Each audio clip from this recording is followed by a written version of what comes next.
Salut la famille Soul Stories. Nous sommes sur le point de commencer une toute nouvelle histoire d'amour. Dites-nous en commentaire d'où vous nous regardez, pour que nous puissions voir notre grande famille Soul Stories réunie aux quatre coins du monde. Les matins de début d'automne dans le Vermont portaient toujours en eux une sorte de clarté lasse, comme si le monde lui-même respirait un peu plus lentement.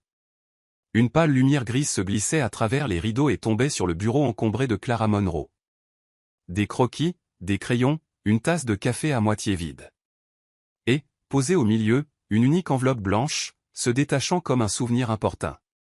Clara ne se souvenait pas d'avoir entendu le facteur. Elle remarqua seulement l'enveloppe, posée là, silencieuse, anodine, et pourtant assez lourde pour altérer l'atmosphère de la pièce. Il n'y avait pas de nom d'expéditeur, seulement une adresse écrite d'une écriture féminine et soignée qu'elle ne reconnut pas. Son cœur se serra. C'était comme si quelqu'un venait de l'appeler depuis le passé. Elle la prit, la retourna, puis déchira soigneusement le bord. Un carton d'un blanc immaculé s'en glissa et tomba sur le bureau. Les mots élégants, finement imprimés, la frappèrent comme un coup. Ethan Monroe et Isabella Hart ont la joie de vous convier à leur mariage. Le 17 octobre, au Waldorf Astoria, New York. Clara se figea. Pendant plusieurs secondes, le monde devint silencieux. Seul subsistait le tic-tac de l'horloge murale et sa propre respiration, courte et irrégulière. Son nom. L'homme qui avait été son mari. L'homme qui lui avait dit un jour qu'il l'aimerait jusqu'à ce que le dernier bâtiment sur terre ne s'effondre. Elle pensait avoir oublié. Elle pensait que 5 années tranquilles suffisaient pour que les souvenirs se transforment en poussière. Mais en revoyant son nom, tout refit surface. Sans bruit, mais avec une profondeur douloureuse. Elle s'affaissa sur sa chaise. La lumière rasante du matin effleura ses cheveux, jetant un reflet d'épuisement dans ses yeux. Ses doigts tremblaient en frôlant les lettres imprimées, craignant qu'elles ne disparaissent ou, pire, qu'elles ne soient encore réelles. Qui l'avait envoyé? Pas lui. Ethan ne s'occupait jamais des détails insignifiants. Pas des amis communs? Cela avait disparu de sa vie depuis longtemps. Peut-être quelqu'un sur la liste des invités s'était-il trompé d'adresse, ou peut-être. Voulait-il qu'elle sache? Ses lèvres se pincèrent. Cette pensée lui serra la poitrine. Veut-il que je voie son bonheur? Que je sache qu'il a avancé alors que moi, je suis toujours au même point. Aucune larme ne vint, mais sa gorge se noua comme si elle avait avalé du verre. Clara se leva et se dirigea vers la fenêtre. Dehors, le brouillard recouvrait les collines et les érables au bout de la rue prenaient une teinte hors-miel. Il lui avait dit un jour, si jamais tu es fatigué de New York, nous déménagerons dans le Vermont. Je dessinerai et tu planteras de la lavande. Elle l'avait cru. Il avait oublié. Clara appuya son front contre la vitre froide. Son souffle laissa un léger voile de buée sur la surface, qui s'estompa. Il y avait là une ironie amère. Il était sur le point d'en épouser une autre, alors qu'elle vivait toujours dans la ville où il avait promis un jour de bâtir notre foyer. Elle retourna au bureau, fixant une fois de plus le carton. La lumière du matin accrocha l'encre de son nom, Ethan Monroe, le faisant luire comme s'il était encore vivant, encore assez puissant pour déstabiliser son cœur en seulement 2 mots. Un petit sourire amer se dessina sur ses lèvres, plus triste qu'ironique, et doucement, comme si elle ne parlait qu'à elle-même, elle murmura, peut-être veut-il que je voie son bonheur. Peut-être veut-il que je sache que, après tout, il va bien. Elle reposa le carton, mais ne le rangea pas. Elle savait qu'elle le regarderait à nouveau, ne serait-ce que pour s'assurer que la douleur était toujours là, pour se rappeler à quel point elle avait autrefois aimé un homme comme lui. Sur l'étagère, un vieux cadre photo accrocha la lumière. Sur l'image, Ethan souriait, de ce genre de sourire radieux qui illuminait tout son visage, tandis qu'elle se cachait derrière un grand plan. Elle avait été prise l'année où ils avaient conçu le premier siège de l'atelier Monroe. Il lui avait embrassé le front en disant, « Quand ce bâtiment sera terminé, je t'épouserai sur le toit. » Et il l'avait fait. Mais ce bâtiment appartenait désormais à quelqu'un d'autre, et ce toit n'était plus qu'une ombre. Clara tira de nouveau sa chaise, s'assit au bureau et ouvrit son carnet. Sur la page blanche, elle écrivit 3 mots simples d'une écriture penchée et fragile, il y a 5 ans. Juste 3 mots, mais ils ouvrirent les vannes. L'odeur de la pluie de New York, sa voix se disputant avec la sienne au-dessus d'un plan. La nuit où il était parti, emportant avec lui une alliance encore couverte de poussière de peinture. Elle cessa d'écrire. Ses doigts étaient tachés d'encre, ses yeux piquaient. Pas de pleurs, pas de larmes, seulement le silence. Certaines invitations ne sont pas faites pour qu'on y réponde. Certaines sont envoyées par le destin, non pas pour rouvrir la blessure, mais pour voir si votre cœur se souvient encore du chemin du retour. Elle ferma les yeux, se renversa en arrière sur sa chaise et expira doucement. Dehors, le vent portait l'odeur du bois et le carillon lointain d'une cloche d'église. Un ancien chapitre se rouvrait sans bruit, non pas parce qu'elle le voulait, mais parce que le destin n'en avait pas encore fini avec lui. 5 ans plus tôt, à New York, l'automne arrivait plus lentement. Les arbres le long de la 5e avenue n'étaient qu'à moitié dorés, et le soleil était encore assez chaud pour faire croire aux gens que l'été n'était pas vraiment parti. Clara Monroe avait alors 27 ans. Une jeune architecte d'intérieur énergique et audacieuse, dont les yeux s'illuminaient toujours lorsqu'elle parlait d'espace, de lumière et de gens. Elle voyait chaque bâtiment comme un corps vivant, chaque ligne, chaque courbe devait porter une âme.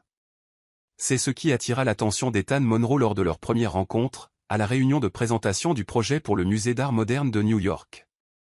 Il avait 32 ans, déjà l'une des figures les plus renommées de la nouvelle génération d'architectes, fondateur de l'atelier Monroe, un studio de design célèbre pour ses créations aussi épurées et modernes qu'elles étaient froides. Tout comme l'homme lui-même. Ethan était connu comme l'esprit d'acier et de verre, logique, précis, ne laissant jamais les émotions interférer avec le design. Et elle était son parfait opposé. Elle riait au milieu de réunions austères. Elle posait un petit vase de fleurs sur une maquette en béton et disait « Chaque espace a besoin de quelque chose de doux, quelque chose qui donne aux gens envie d'y vivre. » Ethan l'avait regardé longuement et, pour la première fois depuis des années, il réalisa qu'il souriait. Ils commencèrent par le travail, puis se glissèrent lentement dans la vie l'un de l'autre, comme si cela avait été dessiné sur le plan depuis le début. Il lui apportait souvent du café tôt le matin alors qu'elle dessinait encore des compositions lumineuses. Elle le taquinait, « Tu bois du café noir comme si tu buvais la somnolence des autres. » Il haussait un sourcil, « Et toi, tu bois des lattes comme si tu buvais de l'espoir. » Il riait. Ce rire, résonnant dans une pièce de béton et de métal, faisait l'effet d'un rayon de soleil perçant le verre, petit, mais réchauffant tout ce qu'il touchait. Lorsque le musée fut achevé, les critiques le qualifièrent de « rare mélange de logique et d'âme ». Lors de l'inauguration, Ethan dit « Si l'architecture est un corps, alors elle, Clara, en est le battement de cœur. » Ce soir-là, il l'emmena sur le toit, où les lumières de la ville se déversaient comme des rivières d'étoiles. La brise poussa les cheveux de Clara contre son cou et, pour la première fois, il l'embrassa.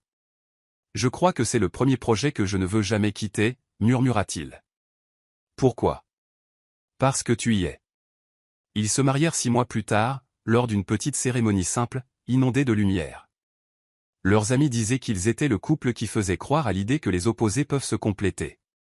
Ethan était logique, Clara était émotive.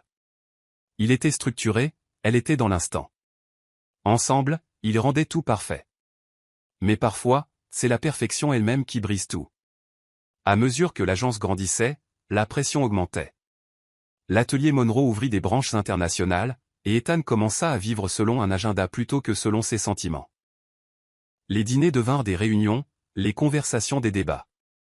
Clara aimait toujours son travail, mais elle commença à se sentir étouffée dans son monde, un monde mesuré par l'efficacité, les budgets et le prestige. Elle voulait préserver l'humanité dans le design. Il voulait le contrôle, s'assurer que tout correspondait à sa définition de la perfection. Une nuit, tard au studio, alors qu'elle ajustait la palette de couleurs pour un espace pour enfants, il dit « Ce n'est pas assez pur. » C'est un espace pour enfants, Ethan. Il a besoin de chaleur, pas de pureté. Tout ce qui porte le nom de l'atelier Monroe doit être parfait. Elle posa son crayon et le regarda longuement. Et notre amour ? Doit-il être parfait lui aussi ? Il ne dit rien.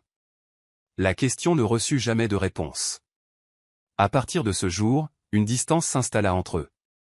Pas une explosion, juste une fissure fine et silencieuse, comme une plaque de verre. Toujours belle, toujours intacte pour les étrangers, mais à une légère tape de volée en éclats. Clara commença à dessiner de son côté. Elle lança un petit projet parallèle appelé « Maison de lumière », créant des designs pour des maisons ordinaires, sans prestige, mais chaleureuses. Ethan ne s'y opposa pas, mais il n'y prêta pas non plus attention. Il dit seulement « Tu devrais te concentrer sur quelque chose ayant plus de valeur. » Leur plus grosse dispute éclata à cause de son refus de modifier son design pour une bibliothèque destinée à des enfants handicapés. Il dit, « Tu laisses l'émotion ruiner le projet. » Elle répliqua, « Et toi, tu laisses l'ego ruiner ce mariage. » La porte claqua derrière elle. Ce fut le dernier son entre eux pendant des mois. Ils divorcèrent discrètement. Pas de drame, pas de larmes, personne ne suppliant l'autre de rester. Juste deux personnes qui s'étaient tant aimées qu'elles ne réalisaient plus qu'elles se blessaient mutuellement au nom de l'amour. Sur les papiers du divorce, il écrivit simplement « Ne partage plus la même vision ». Clara signa sans relire. Elle quitta New York par un matin brumeux et pluvieux, emportant quelques croquis, un cadre photo et une blessure qu'elle ne pouvait pas encore nommer. Ethan la laissa partir, non pas parce qu'il avait cessé de l'aimer, mais parce qu'il n'avait pas encore appris à aimer sans contrôler. Et elle partit, non pas parce qu'elle voulait oublier, mais parce qu'elle savait que rester signifierait se perdre elle-même. La femme qui l'avait fait rire, qui avait mis de la couleur dans son monde. Pendant les 5 années qui suivirent, ils ne se parlèrent pas. Pas de messages, pas de vœux, pas d'explications. Seulement le silence où dormaient les souvenirs, attendant qu'une enveloppe blanche anonyme ne vienne les réveiller. La décision de Clara Monroe ne fut pas impulsive. Elle vint après 3 nuits blanches, 3 tasses de café froid, et 3 fois où elle avait ouvert le tiroir de son bureau juste pour revoir cette invitation de mariage, celle portant son nom familier. Elle n'y allait pas par curiosité. Elle y allait parce qu'elle avait besoin de voir de ses propres yeux si le passé était vraiment terminé. Si son cœur parvenait à rester impassible face à ce qu'il avait autrefois brisé, alors peut-être, enfin, était-elle libre. L'après-midi du mariage baignait New York d'une lumière dorée d'automne. Le soleil se déversait sur les gratte-ciel, scintillant comme un millier de lames fines, tranchantes, froides et belles. Le Waldorf Astoria chatoyait d'un blanc ivoire. Des lys couvraient l'entrée, et une file de voitures de luxe s'étirait dans la rue, comme si les souvenirs des autres étaient venus assister à un nouveau départ. Clara sortit d'un taxi. Sa robe argent pâle frôlait doucement ses talons. Pas d'extravagance, pas de bijoux. Juste une femme qui avait appris à paraître calme face aux choses qui ne lui appartenaient plus. Elle avait choisi cette robe parce qu'elle ressemblait à un clair de lune refroidi, autrefois brillant, appartenant à son propre ciel, mais n'étant plus qu'une sorte de lumière qui ne demandait à personne de la remarquer. À l'instant où elle entra dans le hall, elle sentit le poids de dizaines de regards. Le son des violons murmurait dans l'air, se mêlant au champagne et aux pétales de rose. Puis vinrent les chuchotements, bas, mais tranchants comme du verre. C'est Clara Monroe, l'ex-femme du marié. Mon Dieu, pourquoi est-elle venue? Clara entendit chaque mot, mais ne tressaillit pas. Elle marcha lentement, comme si elle n'était rien de plus qu'une invitée lointaine, venue assister au nouveau chapitre de 2 vieux amis. Elle trouva un coin tranquille près des colonnes de marbre, là où la lumière dorée n'atteignait pas. Sur l'estrade se tenait Ethan Monroe, dans un costume noir parfaitement coupé, tenant un bouquet de fleurs blanches. La lumière du lustre effleurait ses cheveux, lui donnant l'air d'être sorti d'une vieille photographie qu'elle gardait autrefois dans son bureau. Il n'avait pas beaucoup changé, à l'exception de quelque chose dans ses yeux, l'épuisement silencieux d'un homme qui avait tout eu et perdu la seule chose qui comptait le plus.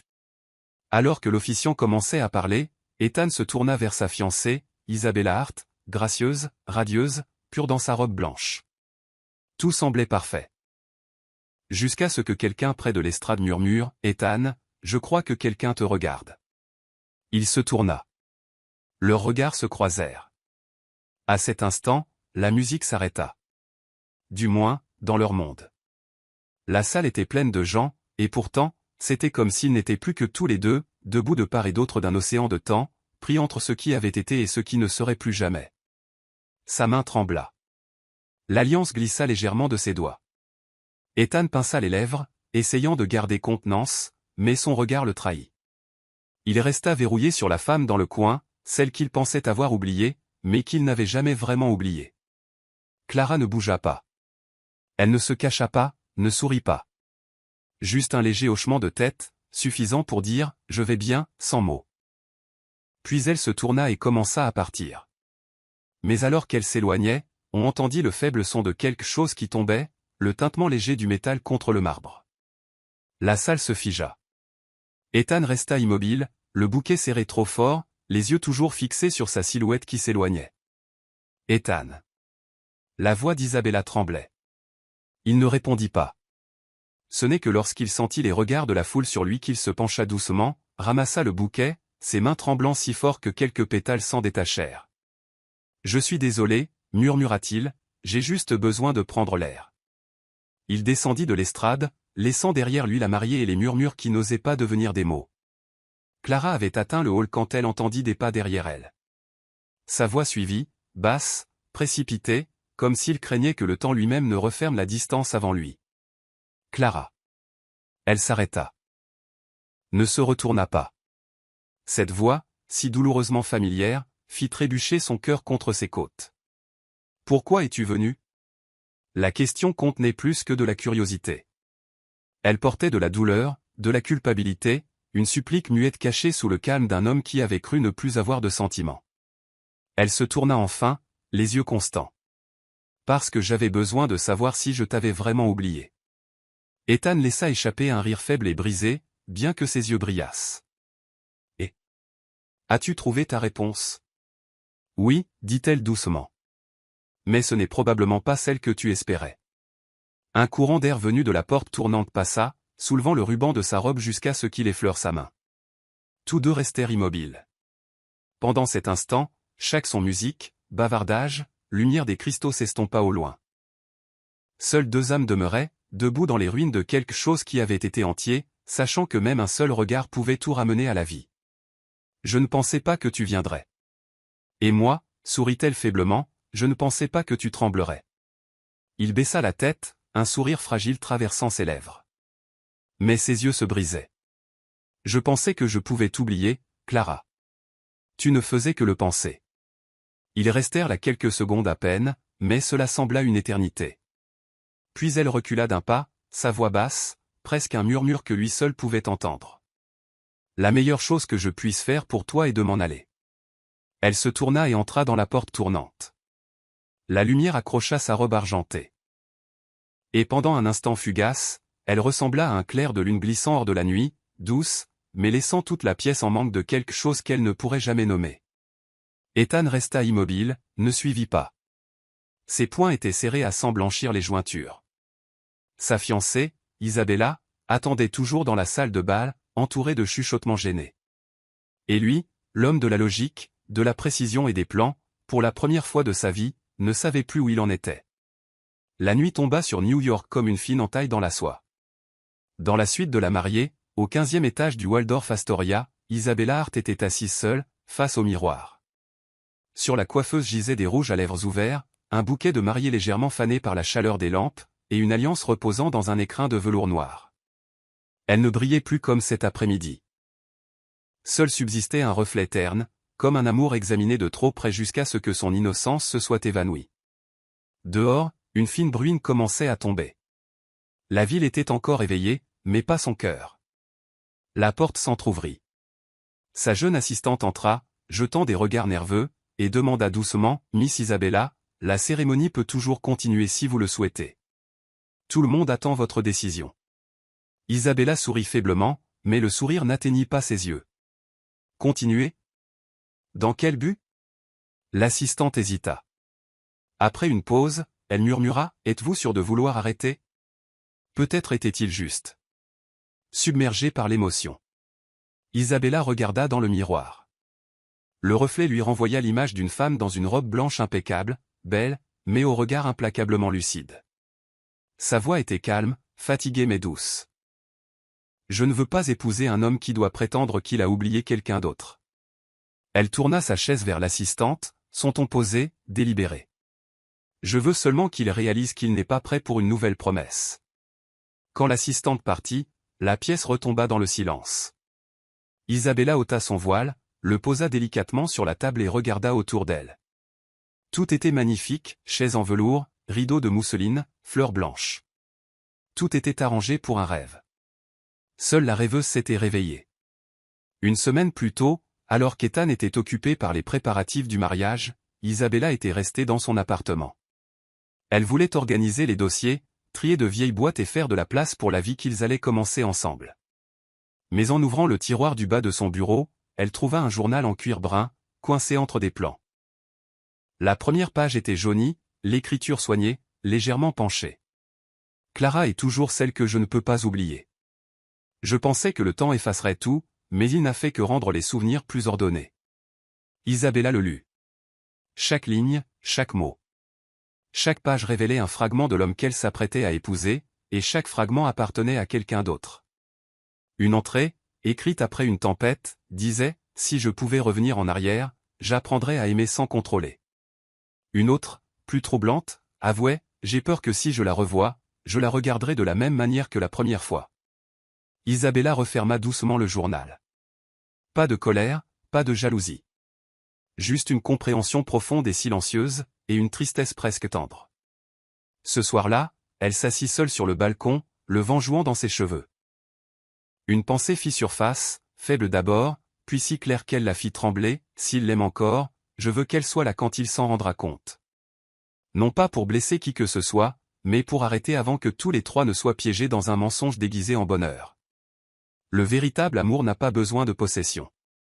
Il a seulement besoin d'être mis à sa juste place, même si cette place est le passé. Et c'est ainsi qu'elle écrivit l'adresse de Clara Monroe sur une enveloppe. Pas de signature, pas de nom d'expéditeur. Juste un acte silencieux, une dernière expérience du destin. Maintenant, en se regardant dans le miroir, Isabella réalisait que tout s'était déroulé exactement comme elle s'y attendait, et pourtant, cela faisait bien plus mal qu'elle ne l'aurait cru. Elle avait vu les yeux d'Ethan sur l'estrade quand il avait regardé Clara. Ce n'était pas de la nostalgie. C'était de la reconnaissance. Le regard d'un homme qui n'avait jamais vraiment laissé partir. Elle ferma les yeux. Une seule larme glissa sur sa joue, traçant une ligne pâle à travers son maquillage. « Je ne peux pas épouser un homme qui est encore pris entre deux battements de cœur », murmura-t-elle. La porte s'ouvrit à nouveau. Cette fois, ce n'était pas son assistante. C'était Madame Monroe, la mère d'Ethan, élégante dans une robe violet foncé. Elle regarda la mariée assise seule et demanda doucement « Allez-vous bien, Isabella ?» Isabella se tourna et fit un petit signe de tête. « Je vais bien. Ce n'est peut-être juste pas mon jour. » Madame Monroe soutint son regard un long moment et dit gentiment « Si vous l'aimez vraiment, n'ayez pas peur de le perdre. Mais si vous savez qu'il ne vous appartient plus, s'accrocher ne sauvera rien. » Isabella sourit faiblement, ses yeux plus clairs maintenant. « Je sais, madame. C'est pourquoi je le laisse partir. Retournez là où son cœur appartient vraiment. » Madame Monroe ne dit rien de plus. Avant de partir, elle posa une main sur l'épaule d'Isabella et la serra légèrement, une pression assez ferme pour porter à la fois le chagrin et le respect. Quand la porte se referma, Isabella regarda la pièce une dernière fois. Le miroir reflétait une femme qui n'était plus une mariée abandonnée, but quelqu'un qui avait appris la grâce de s'arrêter avant que l'amour ne devienne cruauté. Sa voix, douce comme un soupir, remplit la pièce. S'il l'aimait encore, je voulais qu'elle soit là. Pour qu'il sache. Dehors, la pluie s'intensifia. En bas, la lueur dorée des taxis ondulait sur les flaques d'eau, comme une promesse à moitié tenue se dissolvant doucement dans la nuit. Famille Soul Stories, si vous regardez cette vidéo sur une autre chaîne, revenez à la maison, chez Soul Stories, là où des dizaines de milliers d'auditeurs et de passionnés se retrouvent. 2 jours après le mariage inachevé, il pleuvait de nouveau sur New York. De minuscules gouttes glissaient le long de la vitre, traçant de longues lignes silencieuses, comme des souvenirs qui ne s'effaçaient pas mais s'adoucissaient avec le temps. Clara Monroe était assise près de la fenêtre de son appartement loué, regardant les gens se hâter sous les parapluies. Elle n'avait pas encore quitté la ville. Il lui restait quelques affaires à régler avec ses partenaires commerciaux, mais ce n'était pas la vraie raison pour laquelle elle restait. Quelque chose en elle semblait encore inachevé. Depuis ce jour, l'image de la mariée en blanc persistait dans son esprit, se mêlant au son faible de l'alliance heurtant le sol de marbre froid. Elle savait que, bien qu'involontairement, sa présence avait brisé quelque chose de fragile ce jour-là, et cette pensée pesait lourdement sur son cœur. Cet après-midi-là, alors qu'elle signait des papiers à son bureau d'architecture, son téléphone vibra. Un numéro inconnu. Quand elle répondit, la voix à l'autre bout du fil était calme, posée, mais portait une nuance d'émotion trop soigneusement contenue. Ici Isabella Hart. Si vous avez le temps, j'aimerais vous rencontrer. Thomson Café, près de Central Park. Aujourd'hui, 16 heures. Clara marqua une pause de quelques secondes, puis répondit doucement, j'y serai. Le café était petit, niché sous une voûte d'arbres détrempés par la pluie. Des gouttes de pluie traçaient des sillons sur les vitres, miroitant sous les douces lumières ambrées. Seuls quelques clients restaient à l'intérieur. Isabella était assise dans le coin le plus éloigné, près de la fenêtre. Pas de robe de mariée, pas de lumière de lustre. Juste une femme dans un pull crème, les cheveux noués bas, les yeux profonds mais sereins. Quand Clara entra, Isabella se leva et lui fit un signe de tête poli. « Merci d'être venue. » Clara s'assit, ne sachant pas trop par où commencer. « En fait, c'est moi qui devrais vous remercier d'avoir accepté de me voir. Et je vous dois des excuses, Isabella. Ma présence ce jour-là a peut-être gâché votre mariage. » Isabella la regarda un long moment, puis sourit. Un sourire doux et entendu. « Vous n'avez pas à vous excuser, Clara. Parce que la personne qui vous a invité, c'était moi. » Clara se figea. Sa voix sortit en un murmure. « Vous ?» Isabella hocha la tête, calme mais ferme. « Oui. C'est moi qui ai envoyé cette enveloppe. Je savais que je n'aurais pas dû, mais j'avais besoin de savoir s'il m'aimait moi, ou votre souvenir. » Le café devint silencieux. Seul le tic-tac de l'horloge et le rythme de la pluie emplissaient le silence. Clara baissa les yeux, les doigts entrelacés sur la table. « Alors je suppose que vous avez la réponse maintenant. » Isabella eut un faible sourire doux amer. « Oui. Et peut-être vaut-il mieux connaître la vérité que de vivre dans un beau mensonge. » Elle marqua une pause, puis regarda Clara droit dans les yeux. « Je suis désolé si mon choix vous a causé de la peine, mais je ne pouvais pas commencer un mariage avec le fantôme d'une autre femme vivant dans son cœur. » Les yeux de Clara brillèrent. « Non, Isabella, vous n'avez pas eu tort. Au contraire, je devrais vous remercier. Sans ce jour-là, je n'aurais pas réalisé que je n'avais pas encore vraiment lâché prise. » Isabella sourit à nouveau. Le genre de sourire qui vient après avoir compris ses propres limites. Elle tendit la main à travers la table et prit celle de Clara. Chaude, stable, sincère. « Je n'ai jamais voulu blesser personne, Clara. Mais peut-être que grâce à vous, j'ai appris que parfois, s'effacer est la façon la plus douce d'aimer. » La voix de Clara tremblait, mais ses mots étaient clairs. « Vous savez, je pensais que celle qui venait après était toujours celle qui détruisait. Mais maintenant je vois que parfois, ce sont elles qui nous apprennent à lâcher prise. » Pendant un instant, aucune ne parla. Dehors, la pluie ralentissait, chaque goutte traçant un chemin silencieux sur la vitre, comme le temps lui-même qui prenait son souffle. Isabella but une gorgée de son café, puis dit doucement, « C'est un homme bien, mais il ne sait pas encore aimer sans contrôler. Je pense qu'il a besoin de temps pour apprendre à aimer, et non à posséder. » Clara fit un petit signe de tête, un doux sourire se formant. « Vous avez raison. Je suis partie il y a 5 ans, non pas parce que j'avais cessé de l'aimer, mais parce que j'avais peur de me perdre si je restais. Peut-être avait-il peur de la même chose. » Le regard d'Isabella se tourna vers la fenêtre, où la lumière de fin d'après-midi luttait pour percer la pluie. « Si un jour il vient à vous, laissez-le parler. Que vous lui pardonniez ou non, donnez-lui au moins la chance d'être honnête. » Clara hocha doucement la tête. « Je le ferai. Parce que parfois, la personne piégée dans le passé n'est pas celle qu'on a laissée, c'est celle qui est partie. » Elles restèrent assises un moment encore, n'ayant plus besoin de mots. Entre elles régnait une compréhension silencieuse, 2 cœurs qui avaient tous deux appris à être doux avec eux-mêmes.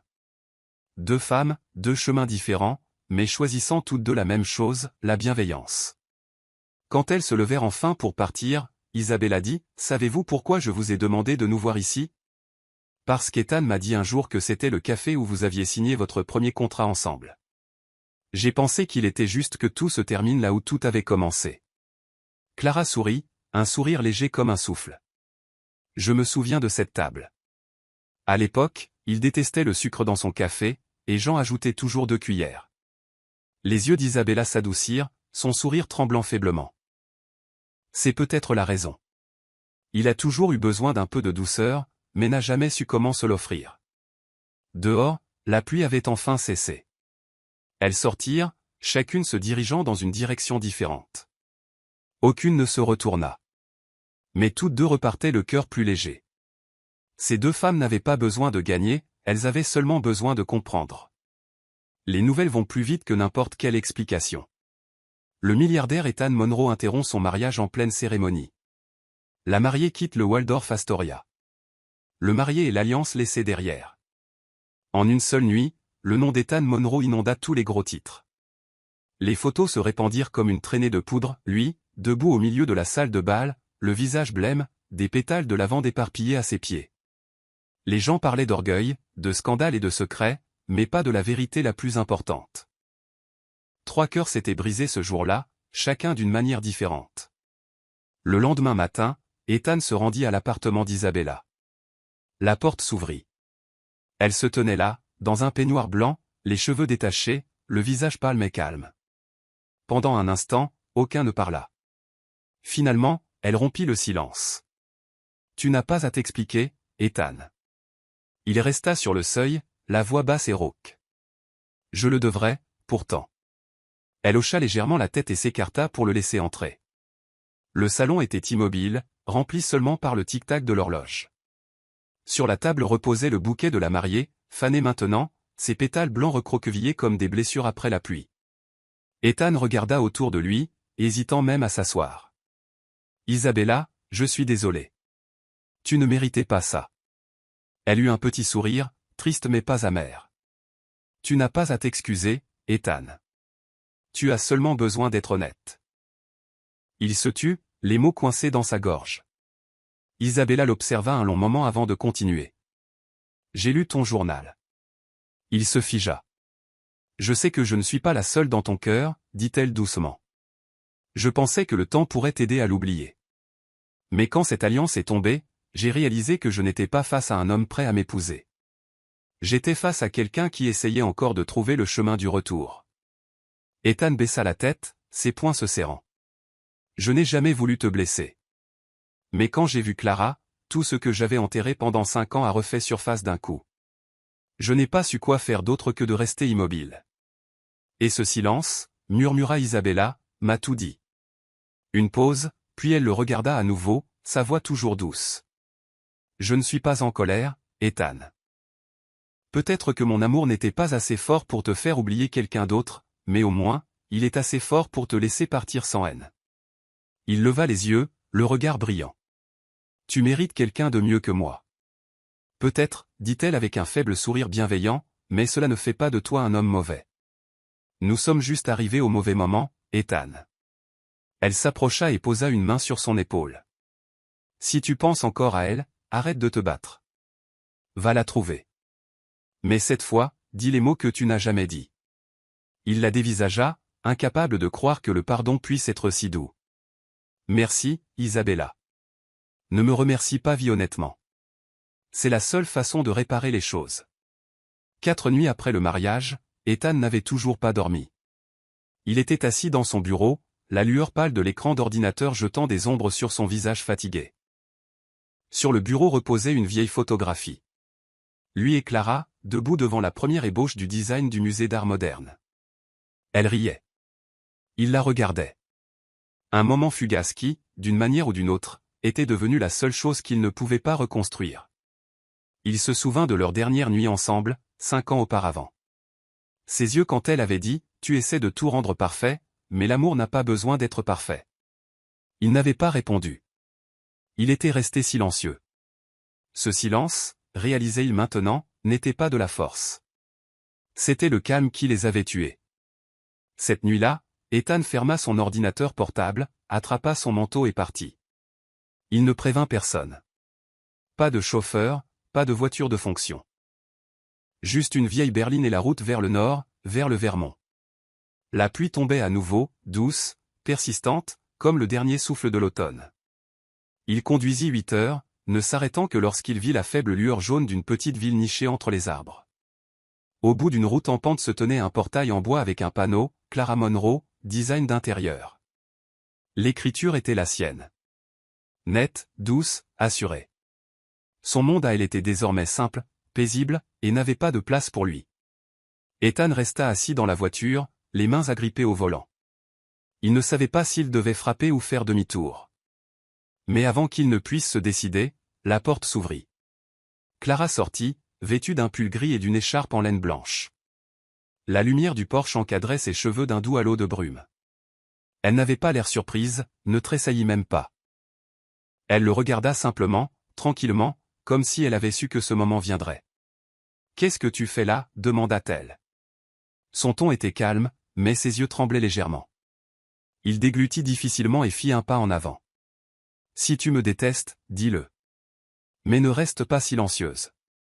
Le silence me tue plus lentement que tout le reste. » Les mots restèrent suspendus entre eux, comme une fine fêlure dans du verre. Elle l'étudia longuement, son regard n'exprimant ni colère ni pardon. « Je ne te déteste pas, Ethan.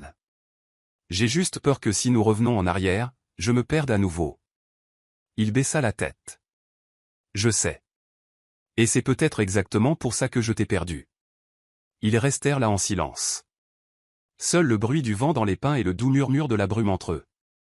Ethan la regarda et vit les traces du temps, de fines lignes près de ses yeux, quelques fils d'argent dans ses cheveux bruns. Elle était toujours belle, but pas de la même manière qu'avant. C'était maintenant la beauté de quelqu'un qui avait traversé la perte et qui avait quand même choisi la bienveillance. Il voulait s'excuser. Il voulait dire qu'il n'avait jamais cessé de l'aimer. Il voulait dire qu'en 5 ans, pas un seul jour ne s'était écoulé sans que son ombre ne traverse son esprit.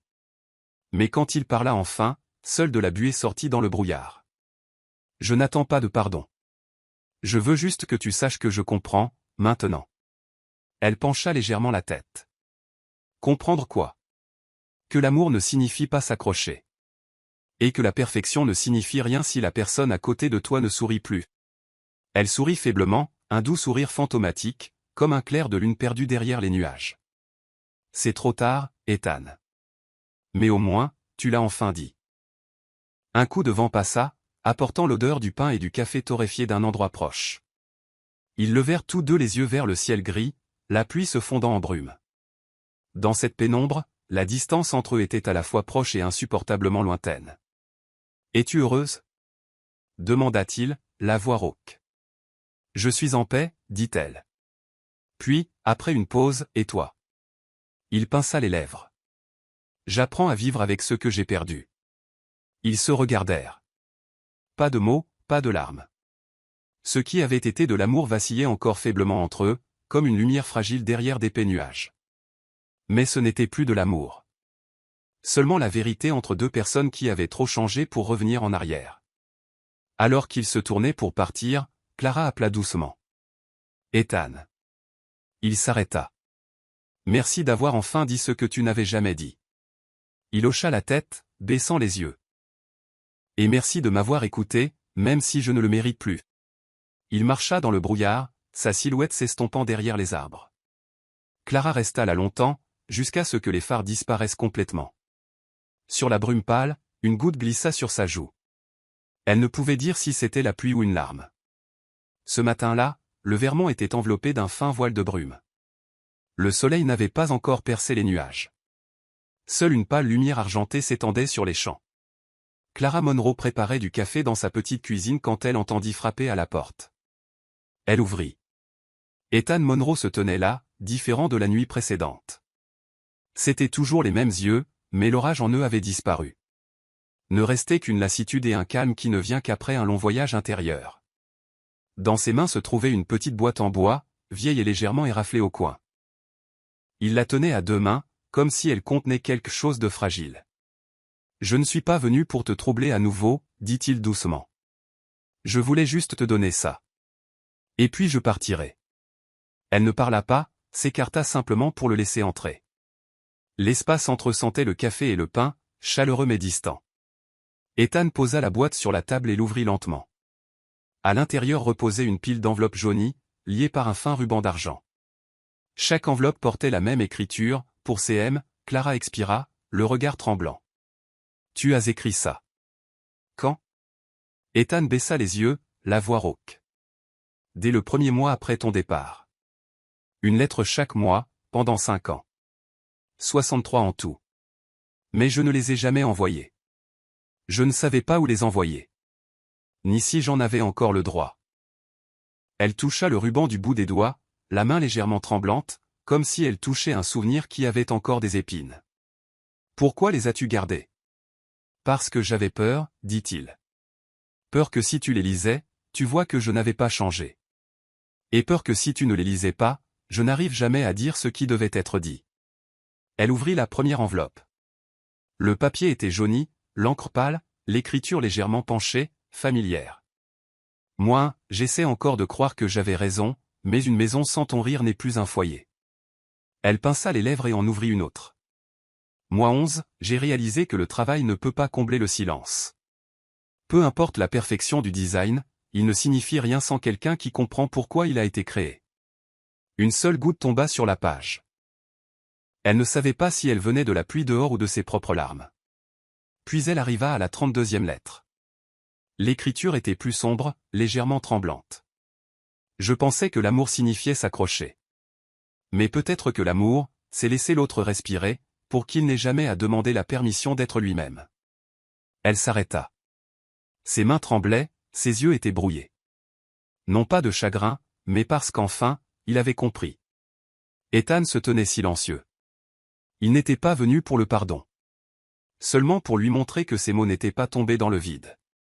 Clara leva les yeux, la voix chargée d'émotion.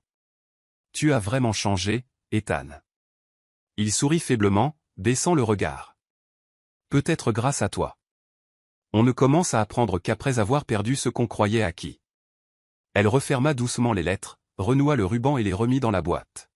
« Où vas-tu aller maintenant ?» Il haussa doucement les épaules.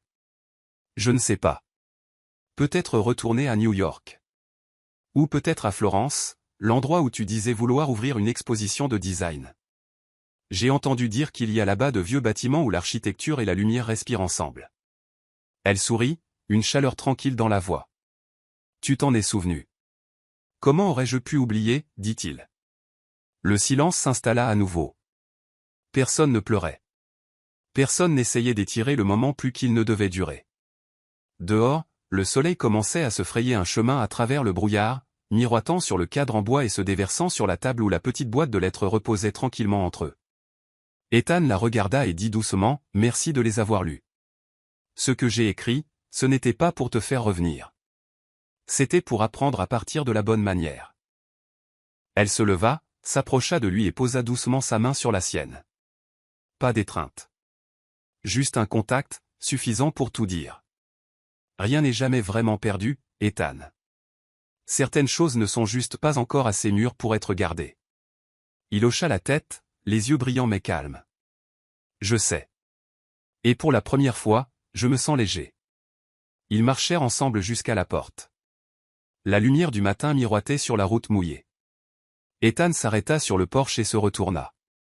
Clara se tenait sous l'auvent, ses cheveux se soulevant légèrement dans la brise. Tous deux sourirent. Un sourire fragile, mais réel. Tandis qu'il s'éloignait, elle le regarda partir. Son cœur n'était plus lourd. Dans ses mains, la boîte en bois était encore chaude, portant le souffle d'un chapitre qui s'était enfin refermé, comme il aurait toujours dû. 1 an plus tard. New York scintillait toujours autant, mais elle n'avalait plus Ethan Monroe tout entier. Il était toujours le PDG de l'atelier Monroe, faisait toujours la une des magazines économiques, toujours appelé « le maître de la lumière et de l'espace ». Seulement, désormais, chaque mois, il disparaissait quelques jours. Pas de réunion, pas d'agenda, pas de téléphone. Son équipe appelait cela « la semaine de silence ». Lui appelait cela « la semaine pour tenir une promesse ». La voiture noire roulait sur une route de campagne étroite en direction du Vermont. Des deux côtés, la lavande s'étendait en une mer violette, ondulant jusqu'au pied des collines. Quand le vent passait, son parfum emplissait l'habitacle. L'odeur d'une vieille promesse enfin accomplie.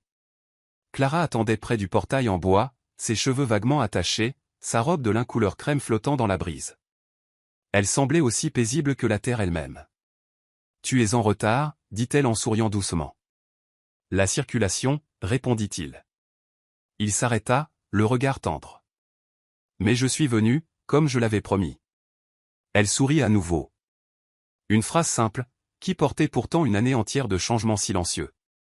Deux personnes qui s'étaient perdues, apprenant maintenant à revenir sans blesser personne. La petite parcelle de terre à flanc de colline avait été l'endroit où ils avaient dessiné un jardin ensemble.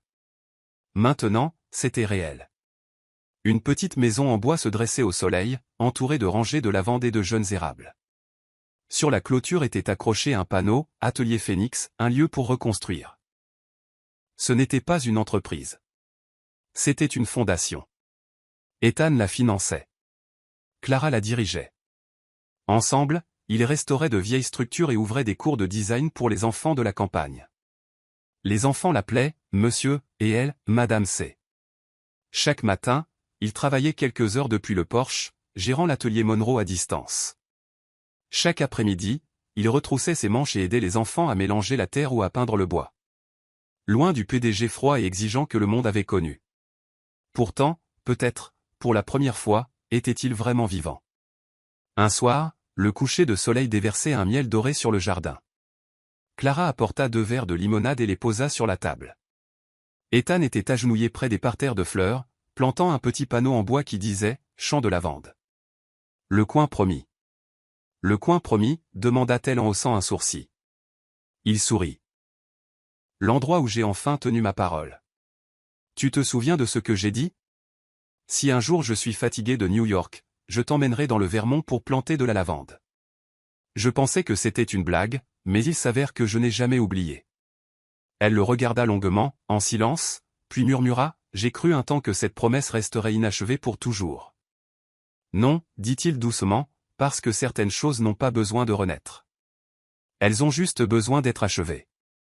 Le vent apporta le parfum sucré de la lavande entre points, quelques pétales voltigèrent jusqu'à eux, atterrissant sur leurs mains. Clara en attrapa un et le déposa délicatement dans la paume d'Ethan. Toujours aussi pris par New York, demanda-t-elle.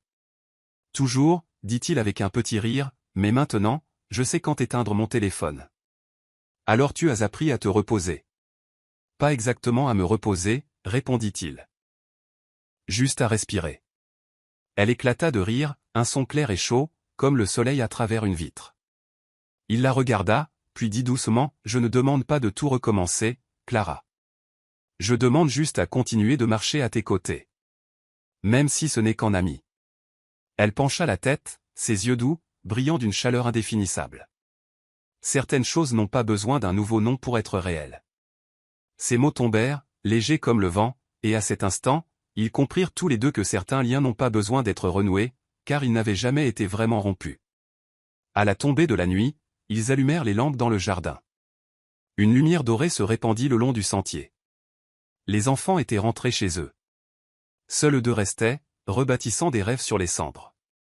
Clara ouvrit son carnet de croquis et le lui tendit. Il montrait son concept pour le studio Phoenix, une petite salle de classe parmi les fleurs, où les enfants pourraient dessiner et construire des maquettes. Ethan regarda, sourit, puis prit un crayon et ajouta quelques traits. « Tu retouches encore mon dessin » taquina-t-elle. « Non, dit-il en riant doucement. Je le termine, c'est tout.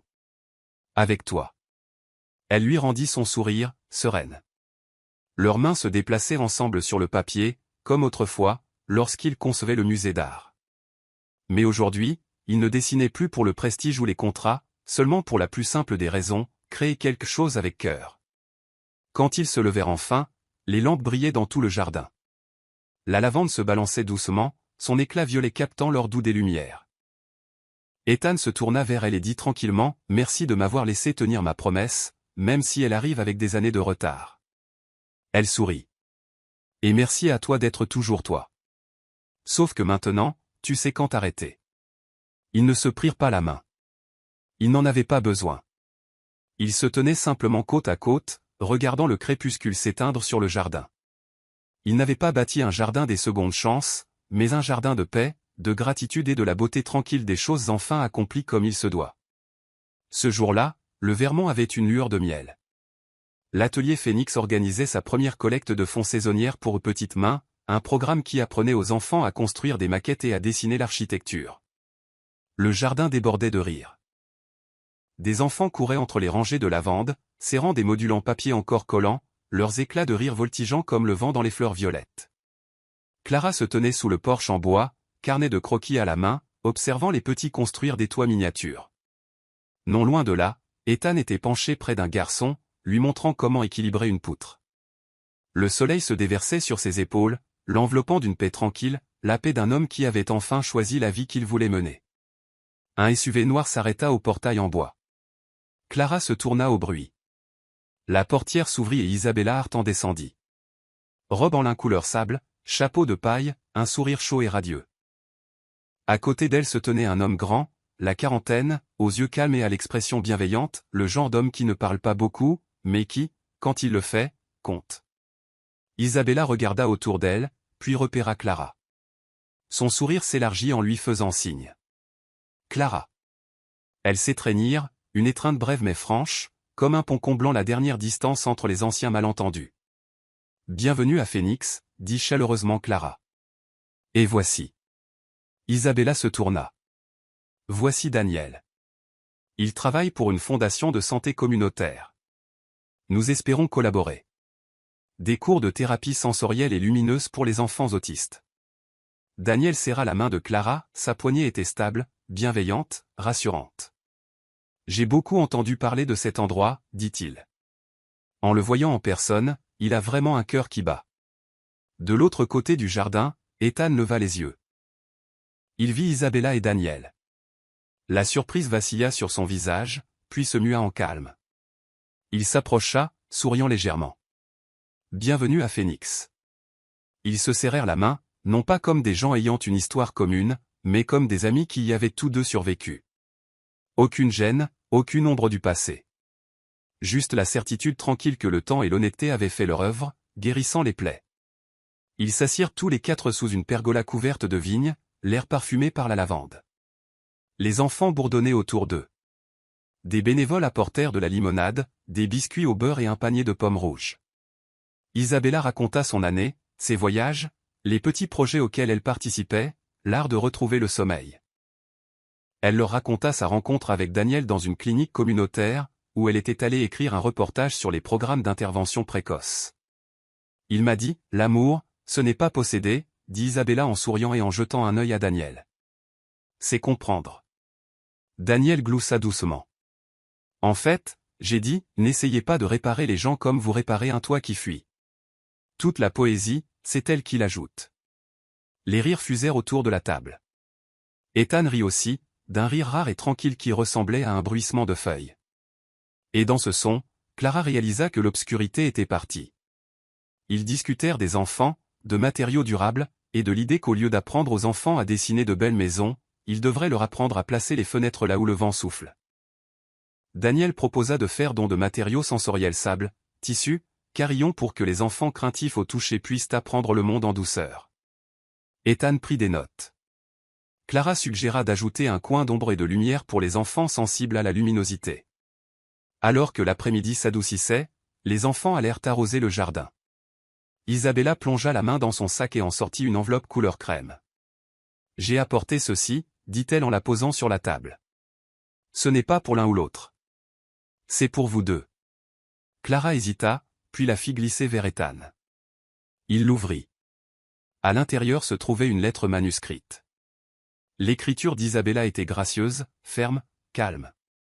Il lut en silence, mais sa voix, d'une manière ou d'une autre, semblait emplir l'air. À vous deux, mes amis, j'ai beaucoup pensé à ce jour-là.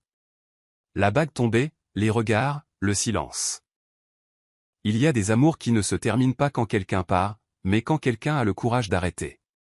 Merci, Clara, d'être venue, de m'avoir sauvé d'un mariage que j'aurais dû traverser en mentant. Merci, Ethan, d'être resté immobile, de m'avoir aidé à voir qu'il était temps de partir.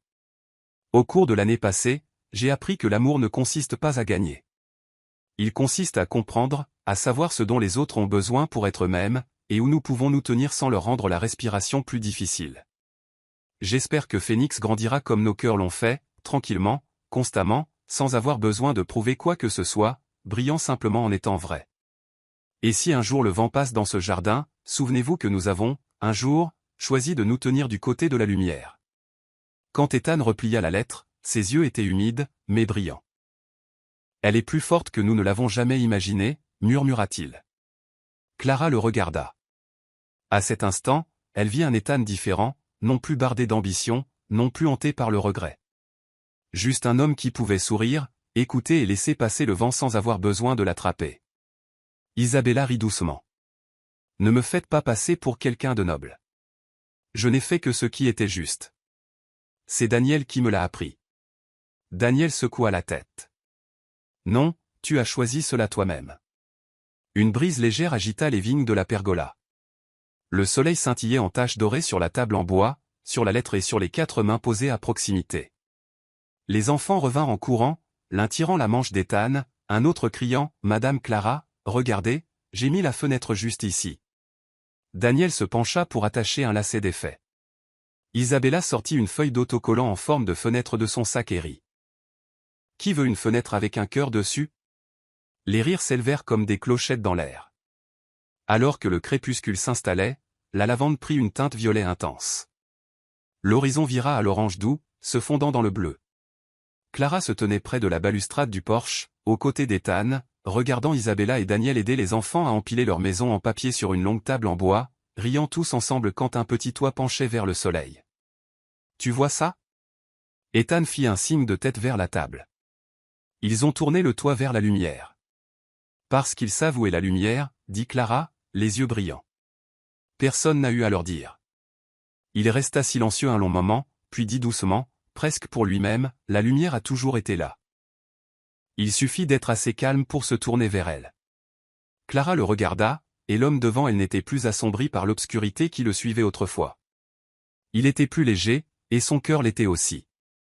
Alors que la soirée touchait à sa fin, Isabella monta les marches du porche et serra à nouveau Clara dans ses bras. « Merci d'avoir construit un endroit comme celui-ci. »« Merci à toi d'être revenu, » dit Clara, pour tout clore avec lumière. Isabella se tourna vers Ethan et lui tendit la main. « Je te souhaite du bonheur. Celui que l'on peut respirer. »« Merci, » dit Ethan en lui serrant la main. « Et merci pour la lettre. » Daniel donna une petite tape amicale à Ethan. « J'apporterai quelques carillons la prochaine fois. Les enfants adorent le bruit du vent. » Ethan sourit. Phénix aime tout ce qui bouge avec le vent. Ils se dirent au revoir. Le SUV s'éloigna sur le chemin de terre, laissant derrière lui un scintillement de poussière dorée dans la lumière déclinante. Clara le regarda jusqu'à ce que la voiture disparaisse derrière les arbres. À côté d'elle, Ethan déplia la lettre une fois de plus. Les mots ancrés brillaient faiblement dans le crépuscule ambré. Il la plia soigneusement, la glissant dans la poche intérieure de sa veste, comme une petite amulette sacrée. « Demain, dit-il tranquillement, je construirai ce coin de lumière et de vent pour les enfants. Pour qu'ils apprennent à tourner leurs fenêtres. » Elle sourit. « Oui. Et peut-être aussi comment tourner leur cœur. » Ils restèrent là, sans se toucher, sans plus aucune promesse à faire. Quelque part dans le jardin, le vent dérivait à travers la lavande, porteur de paix. Le genre de paix qui ne vient que lorsque la vérité est enfin dite, et que chacun a choisi le côté de la lumière. Quand la vérité entre, l'obscurité ne combat pas. Elle s'écarte simplement, laissant la place à ce qui a toujours dû être là. Une année entière s'était écoulée depuis que l'atelier Phénix avait ouvert ses portes. Ce qui n'était autrefois qu'une pente stérile aux confins du Vermont s'était épanoui en un sanctuaire vivant. Des salles de classe aux parois de verre, inondées de soleil, des murs couverts de dessins d'enfants, et partout, le parfum mêlé de la lavande et des rires. À travers la porte principale, une bannière de ruban blanc flottait au vent, Atelier Phénix, 1er anniversaire. Voisins, donateurs et vieux amis étaient rassemblés. Bien que personne ne parlât d'un grand événement, ils appelaient simplement cela une journée embellie par la gratitude. En coulisses, Clara ajustait une pile de notes. Elle portait une robe bleu pâle, ses cheveux soigneusement attachés. Les lumières de la scène filtraient à travers les rideaux, peignant son visage d'or doux. Dehors, les rangées de chaises en bois étaient pleines. Le bavardage des enfants se mêlait au bruissement des pétales de lavande éparpillés le long de l'allée. Ethan apparut derrière elle, son reflet se superposant au sien dans le miroir. « Prête ?» Elle se tourna, souriant doucement. « Il y a un an, tu m'as demandé la même chose, mais c'était pour le lancement de la fondation. Tu te souviens comme j'étais nerveuse ?» Il hocha la tête, les yeux chauds. « Je m'en souviens. Et je t'ai dit, chaque structure commence par une profonde respiration. » Ils sourirent tous les deux. Puis elle prit cette respiration et monta sur scène. Une lumière dorée inonda la salle. Le public fit silence. Clara se tenait au centre, micro à la main. Derrière elle, le logo de Phénix scintillait, une paire d'ailes s'ouvrant sur un ciel clair. Sa voix, calme mais pleine d'émotion, emplit la salle. Il y a un an, Phénix n'était rien de plus qu'une esquisse sur une vieille page. Nous n'avions pas de plan à long terme, pas de grandes promesses. Seulement la conviction que de ce qui s'était effondré, quelque chose de beau pouvait renaître. Une petite pause, puis, doucement mais avec une conviction tranquille, elle ajouta, le pardon ne change pas le passé. Mais il change l'avenir dans lequel nous entrons. La phrase resta en suspens dans l'air. Ethan se tenait dans les coulisses, les mains jointes, les yeux fixés sur elle, la fierté et la paix brillant là où il y avait eu autrefois de l'agitation. Au moment où la cérémonie s'acheva, le soleil était bas derrière les collines. Les invités commencèrent à partir. L'air sentait la lavande et le crépuscule. Clara retira ses talons et posa ses pieds nus sur le sentier de gravier. Ethan lui emboîta le pas, les mains dans les poches de son manteau, l'expression détendue et ouverte. Ils suivirent le sentier derrière le centre, où un petit lac reflétait le ciel changeant, l'orange se fondant dans le rose, puis dans le crépuscule violet. Pendant un moment, aucun ne parla. Seul le chant des grillons et leur respiration calme emplissaient l'espace entre eux. « Tu te souviens du premier jour ici » demanda Clara. « Je m'en souviens, dit-il. Tu m'as dit que cet endroit n'avait rien. Juste de la terre et du vent. Et tu as répondu que c'était suffisant pour commencer. » Ils rirent doucement tous les deux. Une brise glissa sur les champs de lavande, éparpillant quelques pétales sur la surface vitreuse du lac. Ethan s'arrêta, se tournant vers elle. La lumière scintillait dans ses yeux. En partie le coucher du soleil, en partie le reflet du bâtiment de verre derrière eux. Pour la première fois, dit-il tranquillement, je me sens en paix. Pas parce que je t'ai, mais parce que tu es heureuse. Clara le regarda longuement. Elle ne répondit pas tout de suite. Un éclat dansait sur l'eau. Peut-être le reflet des lanternes, ou peut-être une larme qu'elle n'avait pas senti couler. Puis elle s'approcha, posant légèrement sa tête sur son épaule. Non pas par amour ravivé, mais parce qu'à cet instant, elle comprit. L'amour ne disparaît jamais. Il change seulement de forme pour survivre. Au loin, l'atelier Phénix brillait comme une constellation descendue sur terre. À l'intérieur de la salle de verre, des enfants accrochaient des lanternes en papier, chacune représentant quelque chose de pardonné. Ethan regarda la scène avec une admiration tranquille.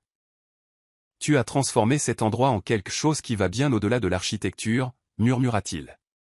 Elle sourit. « Nous l'avons fait. » Il hocha la tête, sa voix basse. « J'ai beaucoup construit dans ma vie. Mais ce n'est qu'ici que j'ai enfin appris ce que signifie vivre. » Le vent s'agita de nouveau, transportant la douceur de la lavande dans l'humidité de la terre. Les lanternes commencèrent à dériver sur le lac. De petits orbes de lumière flottant comme une voie lactée artisanale.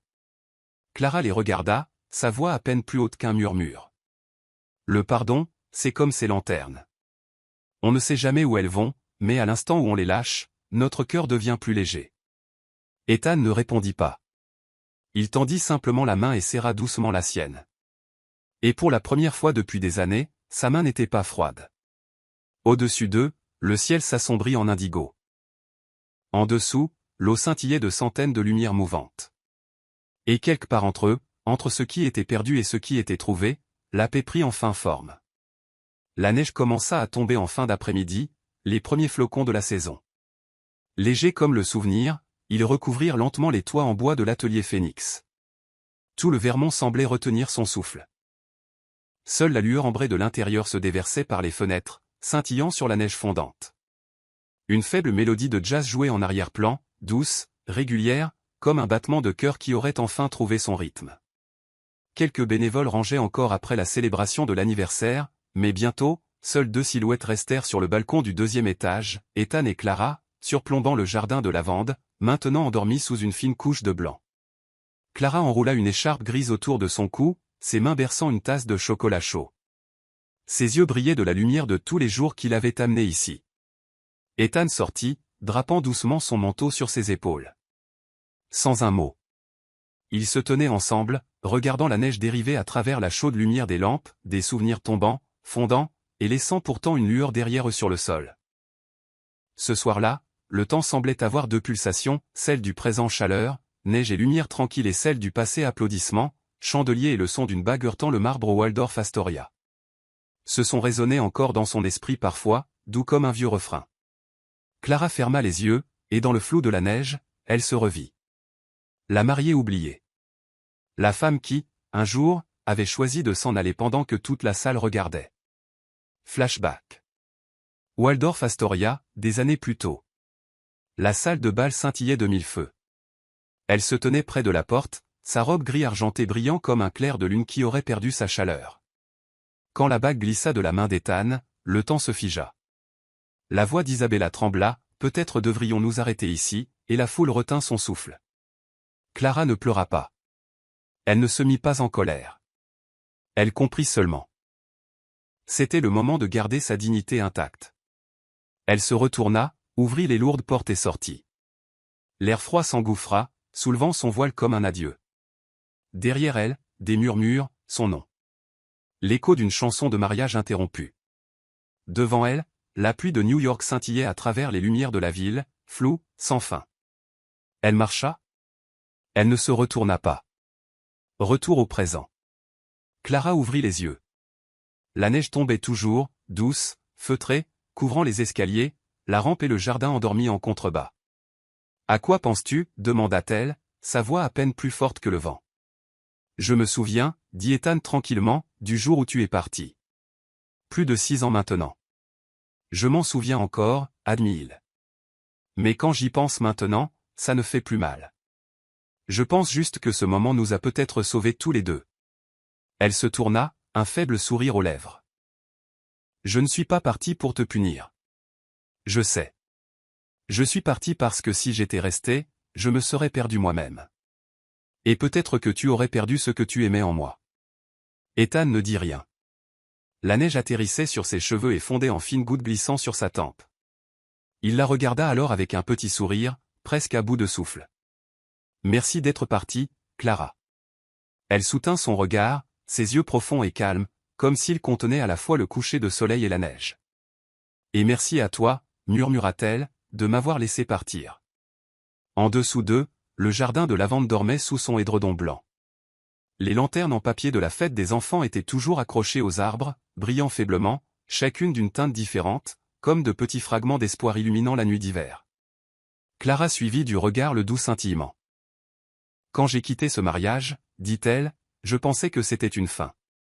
Mais c'était le début de mon apprentissage pour m'aimer à nouveau. » La voix d'Ethan était basse, régulière. « Quand tu es parti, j'ai cru que j'avais tout perdu. Mais ce n'est qu'à ce moment-là que j'ai commencé à retrouver ce qu'il y avait d'humain en moi. » Ils restèrent en silence. Le genre de silence qui n'est pas lourd, mais qui guérit. Puis il se tourna et prit sa main, pas fermement, pas possessivement, juste assez pour que la chaleur passe entre eux. « Je ne sais pas ce que nous sommes, Clara, dit-il doucement. Mais je sais que cet endroit, le Vermont, Phoenix, ce jardin. Tout cela n'a de sens que parce que tu es parti pour le trouver. » Elle hocha lentement la tête. « Peut-être que l'amour ne consiste pas à rester, dit-elle. Peut-être consiste-t-il à savoir quand partir, et quand revenir. » Le vent se leva, faisant tourbillonner les flocons de neige autour d'eux avant de les laisser retomber, doucement. Les flocons fondaient en perles brillantes sur les balustrades en bois. Au loin, le lac reflétait les lumières dorées de l'atelier, un miroir de la mémoire brillant et s'estompant à chaque ondulation. Clara fit un petit pas de plus vers lui. Ethan se tourna, sa main toujours dans la sienne. Plus aucun mot n'était nécessaire. Tout ce qui comptait avait déjà été dit en silence. Elle sourit, d'un sourire doux et entendu. Et pour la première fois, ils n'étaient plus les personnes qu'ils avaient été. Juste deux âmes qui avaient été perdues, se tenant maintenant côte à côte, regardant la neige se dissoudre au printemps. À l'intérieur, la dernière lumière de l'atelier vacillait à travers les fenêtres. Les lanternes des enfants brillaient encore derrière la vitre, de minuscules symboles de pardon flottant dans l'air entre hier et demain. Dehors, la neige continuait de tomber, effaçant les empreintes, adoucissant les angles, couvrant tout de blanc. Et dans cette pureté, il n'y avait aucun regret. Seulement la paix. Elle était partie un jour, non pas pour le punir, mais pour se trouver elle-même. Et quand elle revint, l'amour n'eut plus besoin d'être dit. Il était déjà là. Ils restèrent ensemble jusqu'à ce que les lumières s'éteignent et que la neige se transforme en brume. Deux personnes, deux chemins, une seule vérité tranquille. Parfois, s'en aller n'est pas la fin de l'amour. C'est ainsi qu'il recommence.